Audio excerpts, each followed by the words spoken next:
Wa may yattabi'. Jadi Islam itu nama agama. Tidak seperti yang diterjemahkan juga oleh orang liberal. Orang liberal mengatakan Islam itu adalah sikap. Sehingga katanya siapapun yang bersikap menyerahkan diri dia muslim. Bagi mereka non muslim itu adalah muslim bagi mereka. Karena mereka juga berserah diri. Oh, Allah katakan tidak begitu. Islam itu nama agama.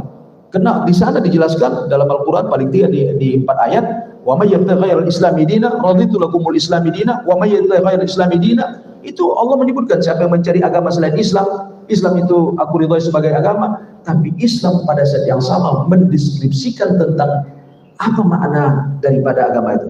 Berserah diri. Artinya berserah diri kepada Allah. Jadi bukan sekedar nama saja, tapi dia adalah menjelaskan tentang sikap ataupun agama Islam itu sendiri. Jadi tidak mungkin orang kemudian berislam tapi mereka mengingkari untuk bertahkim kepada syariah Allah. Ya.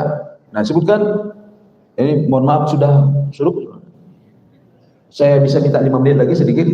Oke, sedikit lagi ya. Oke, baik. Jadi penyerahan diri ini penting, saya katakan tadi sebagaimana Ibrahim yang ditunjukkan tadi. Nah, kenapa? Karena Allah mengatakan, kalau kita perhatikan dalam Al-Quran, setiap Rasul itu diutus Allah adalah agar supaya mengajak umatnya itu untuk mengabdi berserah diri pada Allah. Walaqad ba'atsna fi kulli ummatin rasulan an ya'budullaha wajtanibut taghut. Tadi imam kita juga membaca ayat tadi, wa ila thamud akhahum salihah qala ya qaumi a'budullaha ma lakum min ilahin ghairuh. Ketika dikirim Samud kepada kaum Samud tadi Nabi Saleh, apa perintahnya? Wahai kaumku, sembahlah Allah. Nah, ini kita lihat ayat ini, kalau Bapak lihat tadi Nabi Samud, Nabi Hud, Nabi Shu'aib, Nabi Nuh, semua yang mengatakan di belakang itu ya qaumi a'budullah, ya qaumi a'budullah. Mengajak kita beribadah kepada, bukan sekedar beriman. Jadi selalu berulang-ulang saya sampaikan, kalau sekedar percaya saja, iblis itu percaya. Ya, iblis itu percaya. Maka dia hanya pada tauhid rububiyahnya saja. Yaitu dia mengakui kalau dia diciptaan Allah. Tapi ketika disuruh, diperintahkan Allah, dia nggak mau. Nah, ini berarti dia tidak aslim tadi. Dia tidak mau berserah diri kepada Allah Subhanahu wa taala. Jadi seorang mukmin itu adalah orang yang total harusnya dia mau bersikap berserah diri pada Allah. Jadi kita perhatikan tadi para nabi tugasnya adalah mengajak kita untuk berserah diri kepada Allah, beribadah pada Allah, dan beribadah kepada Allah itu adalah tujuan hidup kita.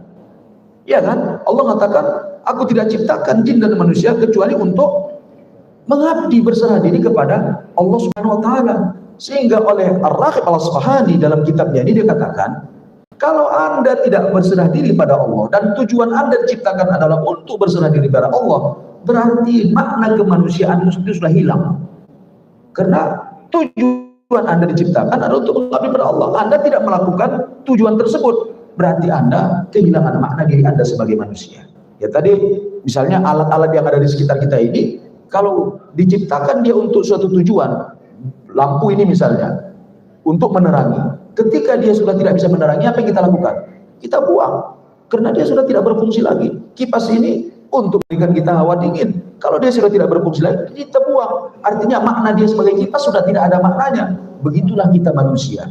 Ketika makna kita sebagai hamba Allah sudah tidak ada lagi, berarti makna kemanusiaan kita hilang. Maka kata Ar-Raghib Al-Asfahani dalam kitabnya Tafsirun Nasy'ata ini, faman qama bil ibadati haqqal qiyam faqad istakmala al-insaniyah wa man rafadaha faqad insalakha min al-insaniyah fasara hayawanan aw dunal hayawan. Maka orang yang melaksanakan ibadah dengan sempurna, maka sempurnalah kemanusiaannya. Barang siapa yang menolak untuk beribadah pada Allah, jadilah dia seperti binatang, atau jadilah dia binatang, atau bahkan lebih rendah dari binatang. Dan kita ingat, ma'asyiral muslimin rahimakumullah, akhir ini beribadah pada Allah itu adalah janji yang pernah kita lakukan kepada Allah Subhanahu wa taala. Kita pernah berjanji pada Allah bahwa Allah adalah Tuhan kita dan kita akan mengabdi kepada. Makanya tadi kalau kita lihat urutannya, dulu kita berjanji pada Allah. Kemudian para nabi mengajak kita untuk memenuhi janji tadi. Dan Allah mengatakan kalian diciptakan adalah untuk mengabdi kepada Allah. Maka kita sebagai hamba Allah Subhanahu wa taala yang mengaku tadi muslim, kalau kita tidak mau melakukan tadi perintah-perintah Allah,